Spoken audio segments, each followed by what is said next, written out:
Hey, Troy here from Athlinks. I've got Dave Demmer here. He is our director of UX. He has a favorite race moment he wanted to share, very similar actually to the one I posted the other day about Leadville Trail 100, but his, I think, it has a great angle to it in terms of, well, I'll let him share it, but it's basically quitting is a disease that is curable. So, Yeah, Dave, why definitely. don't you tell us about the great experience you had up in Leadville 100? Sweet, thank you. And kind of taking cue from Troy, when he paced in Leadville is very inspirational. Being up there is just the whole vibe up there. It's very inspirational to see all the people, what they're doing up there, all the work they put in, the crews that are up there. It's a huge production just for one athlete that you're supporting up there for the 500 plus athletes that are racing. But I was fortunate enough to meet a friend in my local running group and be able to be picked or selected to crew him for this race. The cool thing about it is like he was prepared for it. He was just crushing all of his long runs. He did the Silver Rush 50 Leadville full marathon. He was ready to go. And then we got up there. I was able to pace him. I was crewing for the whole weekend, but I was also pacing him from Winfield over Hope Pass back to Twin Lakes, which is just gorgeous. It's an 11,000 feet of elevation, and it's just a great it's a great trail run. When we were getting up there, he was having a lot of dry heaving issues, and this is his second attempt to do the Leadville 100. He didn't finish the first time.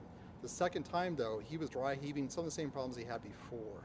That was tough, just seeing him doing that and trying to get him motivated to get up that hill. Because going up Hope Pass, up from Winfield Mining Camp, it's just steep. It's super steep. It's grueling. It's a tough climb. Just kind of checking in with him, trying to get him his food, his nutrition that he planned for, he's been using and getting up there, still wasn't keeping anything down. So we got, long story short, we got to the top of Hope Pass. They had these instant mashed potatoes at the aid station. And I was like, here, let's try this.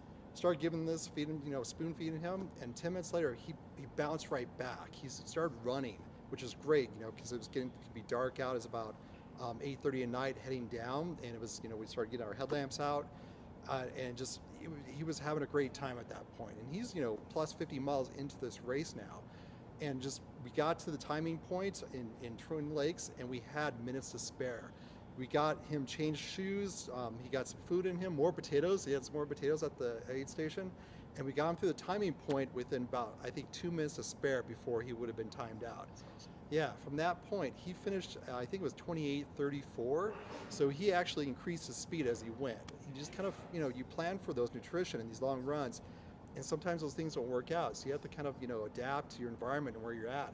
Mashed potatoes, instant mashed potatoes was a key for him. Nothing like negative splitting in a 100-mile run. Yeah, Not a yeah, bad one. it was great, but Yeah. it's just I would encourage anybody, if you have the opportunity to be up there, help out. If you've got a friend up there, go up there support for a day.